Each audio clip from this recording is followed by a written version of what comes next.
The Devil's Hour. This is a relatively new show that's streaming on Amazon Prime, and I'll do my best to define it. I find it a little bit tricky. It follows a woman who wakes up at 3:33 a.m. Every day, supposedly the Devil's Hour, with a recurring nightmare, but soon she begins to experience dark visions like premonitions that haunt her. Alongside this, she has a troubled young son who says and does strange things. He's not like a normal child. And then on top of that, you also have these two detectives who are looking for a mystery man who they believe is responsible for some grisly murders and some other crimes. And the point of all this is that it all links. All these characters are linked. There's a whole bigger picture to everything with the mystery man and the detectives and the mom and the son. It all means something. And the show likes to jump between different moments in time. You know, it will kind of start you near the end of the story and then jump back. And it does this throughout to sort of, do that whole mysterious vibe thing. Long story short, I thought this was a decent show, but nothing more than that, as it takes an interesting concept and molds it into this story. However, the show does suffer the usual cliches that you get with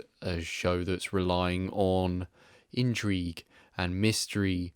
Of course, it's going to be reliant on a big reveal near the end, and for me, when it comes to the truth behind everything that's going on, it didn't exactly rock my world. The show did a lot of things well. I think the acting was very good, particularly from Jessica Raine. Peter Capaldi also features, but not a whole lot. He is just good when he is there, though. And I've got to say, Alex Ferns, who I'd only ever seen for the first time in anything, in Andor, he's really good in this as well. For me, I thought he was actually the standout, and he's just sort of a side character, so he's not doing a whole lot in this show. But when he's there, he's good, and just thought it was worth mentioning. I hope to see him in more stuff. But yeah, the show itself, I think, is well acted and well written, which is enough to keep me interested. At least it was enough to keep me intrigued, but the story itself just was the thing that wasn't really doing it for me. It's heavy on the whole strange visions and hallucinations and making things seem strange, which I've never been a big fan of. I always find it just a bit kind of messy and loud. I've always preferred stuff that's a little bit more grounded, but of course that's a genre we've got here, but even so, I wasn't really all that into the way it was executed. What I found more interesting was the perspective of the detectives. I always love a good detective show or movie. Anything about solving grisly murders is good content for me, so time with the detectives always caught my interest more as they try to connect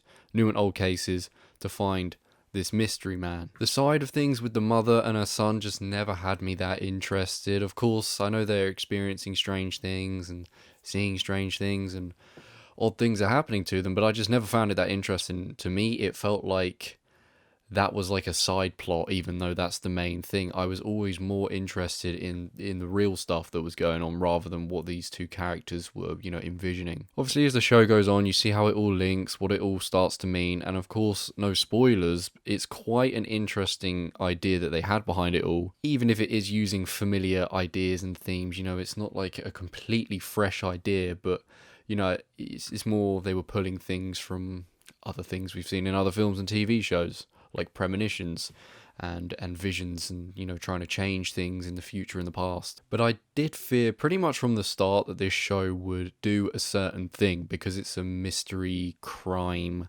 thriller.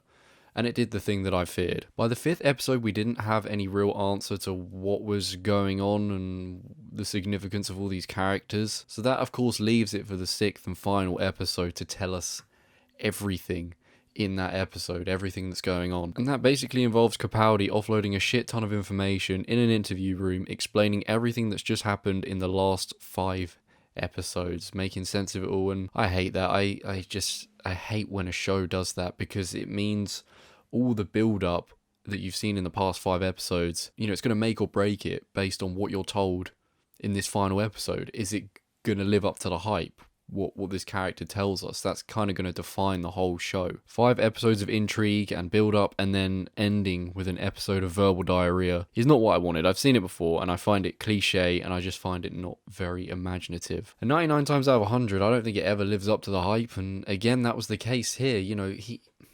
You get all this information thrown at you that explains everything that happens, and I was just kind of like, well, yeah, I suppose it makes sense. I suppose it's kind of clever in its own way, but I'm not blown away. I don't think it was amazing, and I was just kind of annoyed at the fact that that's how the information is presented to us. It's just a case of, let's keep the viewer intrigued for 5 episodes, just about, at least, and then just tell them everything at the end, and then it's like, ooh. I don't think you give yourself any rewatch value in something like that. I mean, another problem with this whole method is it's just a lot to take in as a viewer, so you're trying to piece everything together and understand it all, but there isn't really a moment to breathe. You kind of got to process all the answers at once, and then you're trying to figure out what that means in relation to that thing, and I just don't think it's a very effective way.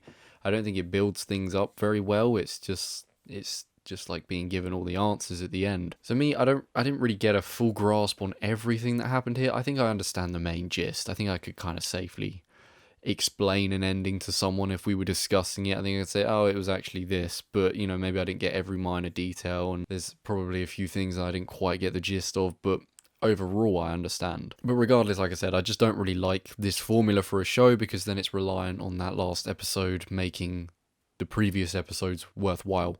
So it's a shame it went with this formula. But even saying that, it's not like the episodes prior were really like top tier television and then like a finale let it down. I thought all the episodes before were just okay. I thought they were decent, but I don't think they did anything more to really sort of blow me away. It was just all right. It was good quality, but not high quality. That's how I'd put it. I haven't delved too much into plot so as not to spoil anything, but I can say this might be worth watching if you like this genre, you know, paranormal mixed with crime, I guess you'd call it. It's kind of a mix of both. But as I said before, for me, I just wasn't really blown away by it, but it is well done and it's well made. It's just the story isn't all that for me.